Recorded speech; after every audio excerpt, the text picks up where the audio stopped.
Yang mau bertanya tadi yang di tengah, ya silakan, silakan.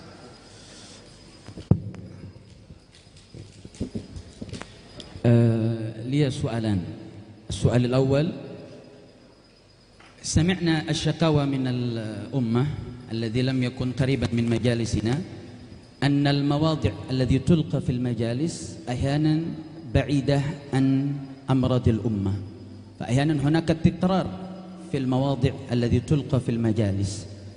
هل تكرار المواضع الذي ألقى عليها الدعاة في الأمة هل هذا شيء إيجابي أم سلبي؟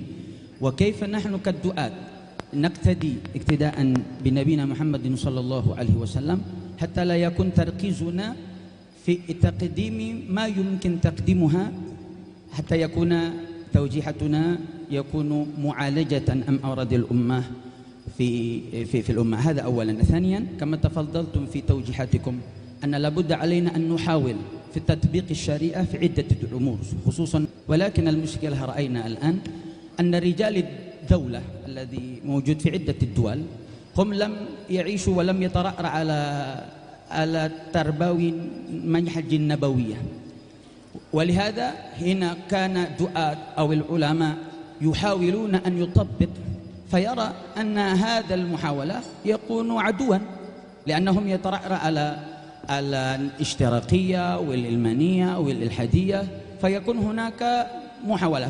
فالسؤال: هل ما زلنا أن نركز أن نوجه على الأمة أم نحن نبني جيلا؟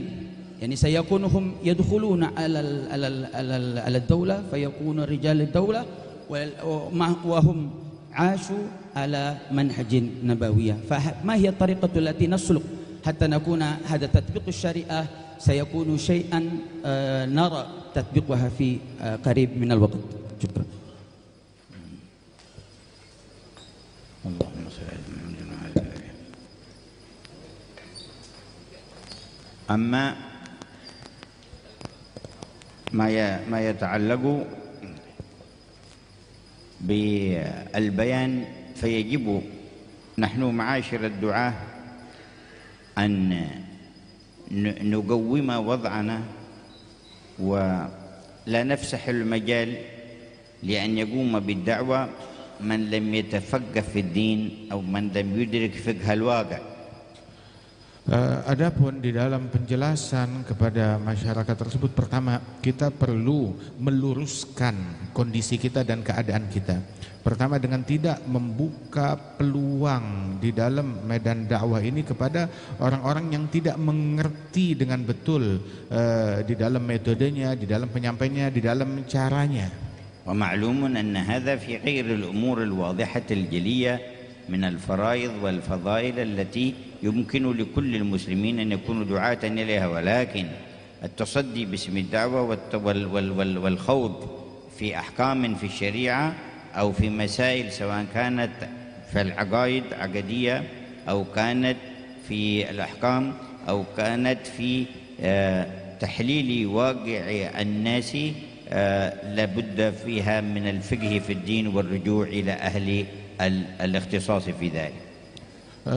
Dan ini semuanya yakni di dalam hal-hal yang di luar daripada hal-hal yang darurat, artinya berkenaan tentang apa itu kewajiban seperti sholat, wudhu dan sebagainya, yang mana semua orang itu mengetahui hal tersebut. Tetapi lebih daripada itu tentang hukum-hukum permasalahan yang pelik berkaitan tentang akidah ataupun hukum-hukum syariat atau solusi daripada problem-problem yang terjadi di tengah-tengah masyarakat, maka ini perlu pemahaman yang sangat mendalam, dan itu tidak bisa dipasrahkan kepada orang-orang yang tidak memiliki kelayakan dan keahlian sehingga mereka bebas menyampaikan itu semuanya tanpa mereka mengerti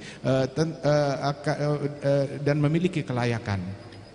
ثم لابد أن نملك الصياغة التي نورد بها أحكام الشرع بما يتناسب مع العقليات والواقع الذي يعيش به الناس من دون أن نغير شيئا من حكم الشريعة.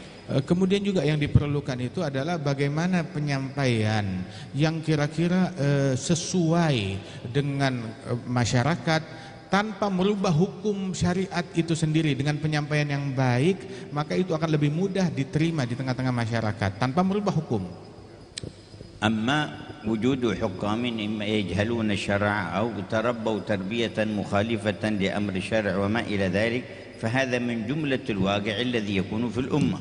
Adapun keberadaan para pemangku-pemangku jabatan, pemangku-pemangku hukum, pemimpin-pemimpin yang mungkin melakukan hal-hal ataupun juga keputusan yang melanggar daripada syariat ataupun karena terdidik dengan didikan yang di luar daripada syariatnya Rasul Shallallahu Alaihi Wasallam, dan itu merupakan sebuah problem yang terjadi di tengah-tengah umat. فيجب بالهدي النبوي أن نتعامل معه.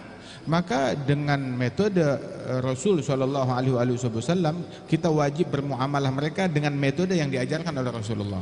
وقد قال إنه سيكون أمراء تعرفون منهم وتنكرون. Nabi mengatakan bahwasanya akan ada di tengah-tengah umatku ini para pemimpin-pemimpin yang mungkin kalian bisa menerima mereka dengan perbuatan mereka yang baik, dengan keadilan mereka. Ada juga yang kalian mengingkari akibat kejahatan ataupun penyimpangan yang mereka lakukan. وأما السعي في الوصول إلى السلطة أو إلى الحكم فإن ذلك من حيث من وثق أنه لا ينحرف عن منهج الله وأنه يستطيع القيام بذلك وله إلى ذلك وسائل أيضا مطروحة ومشروعة لا يكون فيها شيء من الضر ولا من الشر فذلك يكون مباحا غير مرغوب فيه وغير مستحسن إلا للنادر ممن صدق وأقام حكم الله تبارك وتعالى.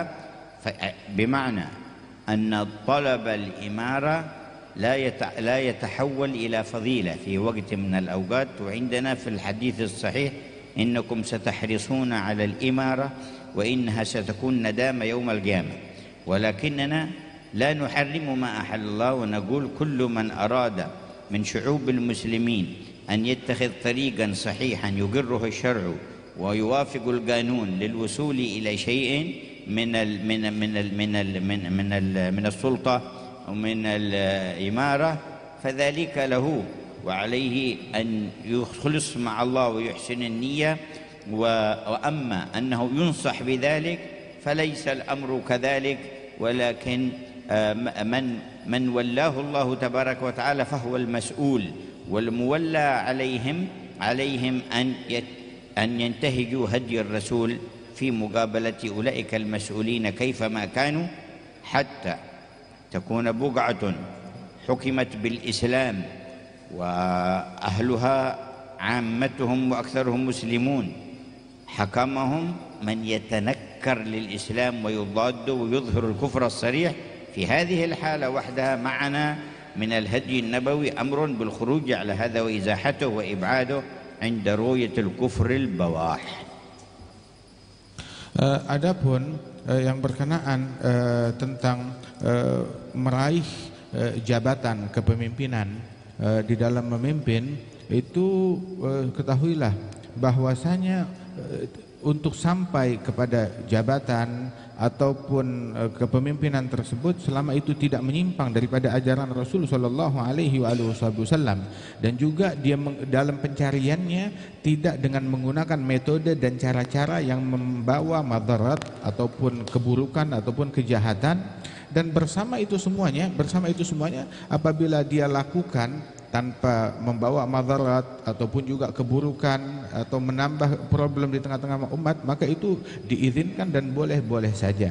Namun bukan berarti itu dianjurkan untuk mencari atau meraih kekuasaan tersebut, dan tidak berubah pencarian kekuasaan itu menjadi sebuah fadilah ataupun obsesi akan kekuasaan menjadi sebuah pahala di dalam mengejar-ngejarnya dan di dalam mencarinya.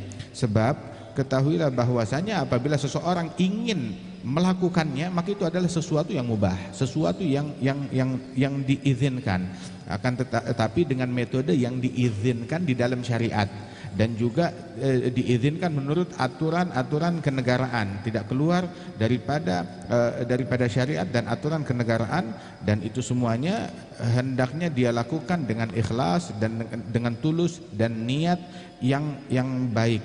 Dan ketahuilah bahwasanya disebutkan oleh Rasul sallallahu alaihi wasallam bahwasanya kalian ini akan terobsesi di antara umatku ini dengan tahta kedudukan dan kepemimpinan, dan itu besok kelak hari kiamat dapat menjadi penyesalan. Namun setiap orang yang telah dijadikan oleh Allah Subhanahu wa taala sebagai pemimpin, dia menjadi pemimpin dari suatu negeri atau suatu wilayah atau suatu institusi, maka dia bertanggung jawab di hadapan Allah Subhanahu wa taala, dan menjadi tugas dia menjalankan apa yang diperintahkan oleh Allah Subhanahu wa taala bagi kemaslahatan manusia dan menjauhi daripada madarat tersebut. Dan setiap negeri, setiap tempat, ada misalkan sebuah tempat di muka bumi ini yang penduduknya semuanya muslimin, kemudian juga apabila mereka dipimpin oleh orang yang non muslim yang menindas ataupun melarang mereka untuk menjalankan nilai-nilai keislaman dan keagamaan, nah baru di situ adalah sebuah problem yang besar yang saat itu hendaknya kaum muslimin mencari pemimpin yang Islam. Apabila pemimpin yang mereka punya itu mencegah mereka daripada pengamalan terhadap nilai-nilai Islami, yang itulah yang dimaksud di dalam sabda Nabi Muhammad SAW ketika pemimpinnya menunjukkan kekufuran yang nyata, yang terang-terangan. Wa hina idzin yatakhayyarul muslimun min bainihim man ijtama'at fihi syurutul imamatil 'uzma wa yuwallunahu 'alaihim. Dan dalam kondisi yang demikian, maka dipersilakan kaum mukminin untuk memilih dari mereka itu orang yang memenuhi syarat di dalam memimpin mereka sebagai imamah uzma sesuai dengan yang diajarkan di dalam syariat. Wa innama tustahabbu aw yajib tawalli as-sulta fi halatin wahidah وهي أن لا يوجد كفها غيره ويطلب لها لا يطلبها هو بنفسه في هذه الحالة ما بين مندوب أو واجب عليه أن يتولى. Dan sesungguhnya dibolehkan, diizinkan untuk menerima jabatan tersebut bagi orang-orang yang memang tidak ada lagi orang lain yang bisa memikulnya kecuali dia, ataupun tidak ada orang yang memiliki jabatan itu, bahkan terkadang bisa menjadi wajib atasnya. ومعلوم لدينا ما جاء في الهدي النبوي أنه من طلبها وكل إليها ومن طلب لها أعين عليها. Dan di dalam hadis sallallahu alaihi wasallam sama-sama kita ketahui, barang siapa yang mencarinya maka dia akan dibebankan, dipersulit gara-gara jabatan itu. Barang siapa yang dicari oleh jabatan tersebut maka dia akan dibimbing dan dibantu oleh Allah taala. Wa kadzalika qauluhu inna la nuwalliha man talabaha. Begitu juga di dalam hadis Rasul mengatakan kami tidak melantik orang yang terobsesi dan mencari jabatan. ومع ذلك كله فإنه إذا تصدى لها أحد من الناس فهو الواجب على بقية المسلمين أن ينظروا الأصلح منهم والأنصح للدين فيدفعونه ويشجعونه. Dan bersama itu semuanya, bersama pemahaman kita akan tuntunan dari Nabi, maka apabila ada calon-calon pemimpin-pemimpin bagi umat Islam ini, maka hendaknya tugas kaum muslimin, kewajiban mereka untuk memilih siapa yang paling terbaik, yang paling membawa maslahat bagi umat Islam dan memilihnya. والنفوس لها ميل لأن تتولى وتسعى لذلك وقد تتذرع بأنها تريد إقامة العدل وما إلى ذلك. Dan terkadang nafsu itu punya kecondongan terhadap calon tertentu, terhadap kelompok tertentu, bahkan juga terkadang itu dari menunjukkan bahwasanya kecondongannya kepada hal tersebut itu dia memakai daripada kemasan atas nama keadilan dan semacamnya. ومع ما ذكرنا من إباحة ذلك لمن يرى في نفسه القوة والقدرة على العدل والأهلية للقيام به فإن ذلك أيضا لم يكن مرغبا فيه في هدي النبوة ولا محبوبا. Dan bersama yang kita sebutkan bahwasanya orang yang dicalonkan apabila dia memang memiliki kekuatan dan kemampuan untuk menegakkan keadilan, namun tetap tidak dianjurkan di dalam syariat untuk memiliki obsesi akan jabatan tersebut. وكان سيدنا عمر يتخير الولاة على الأماكن والمناطق ويذهب بهم فيها، فما ولى واحدا إلا اعتذر إليه حتى يعزم عليه ويجزم أن يتولى. Sayyidina Umar bin Al-Khattab memilih wakil-wakil beliau yang ada di pelosok, yang ada di daerah, dan setiap kali datang ke situ untuk memilih wakil beliau untuk memimpin daerah tersebut, maka semua orang yang dipilih mereka menolak untuk menerima jabatan tersebut, hingga beliau Sayyidina Umar bin Al-Khattab memaksa orang itu untuk menerimanya. وكان يقول ويلكم najautum bi anfusikum wa ramaitumuha fi unuqi. Beliau sampai menegur mereka, ada apa ini, kalian ingin selamat sendirian dan kalian mau ini kepada saya untuk saya pikul sendiri.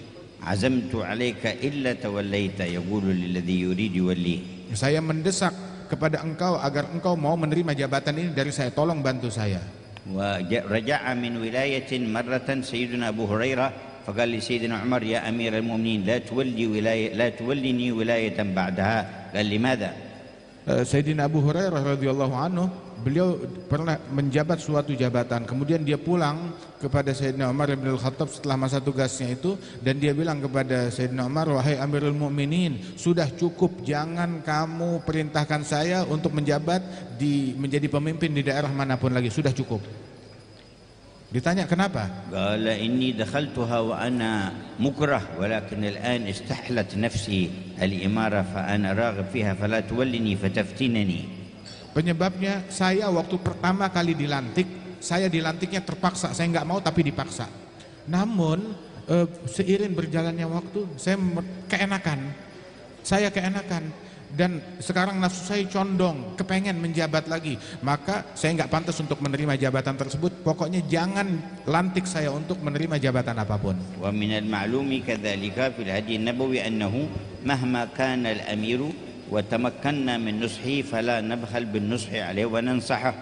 Dan juga diajarkan di dalam metode Nabi Muhammad SAW, apabila kita memiliki peluang untuk memberikan nasihat kepada para pemimpin dengan cara yang baik, maka jangan kita pelit untuk memberikan nasihat baik itu kepada mereka. Wa anna la nuti'uhu fi ma'siyatillah fala ta'ata li makhluqin fi ma'siyatil khaliq. Dan juga kita dilarang untuk mentaati pemimpin dalam hal yang dilarang oleh Allah Subhanahu wa taala dalam kemaksiatan. Tidak ada istilah taat, kepatuhan kepada makhluk dalam rangka maksiat kepada Sang Pencipta. فباتساع النظر في مجموع ما جاء في القضية من الهدي النبوي يعرف حقيقة الأمر. Dengan luasnya wawasan dan pandangan apa yang diajarkan oleh Rasulullah SAW di dalam metode dan cara beliau berkenaan dengan kepemimpinan ini, maka akan semakin besar manfaat yang bisa kita berikan dan akan semakin mengerti kita untuk lolos daripada problem-problem kita.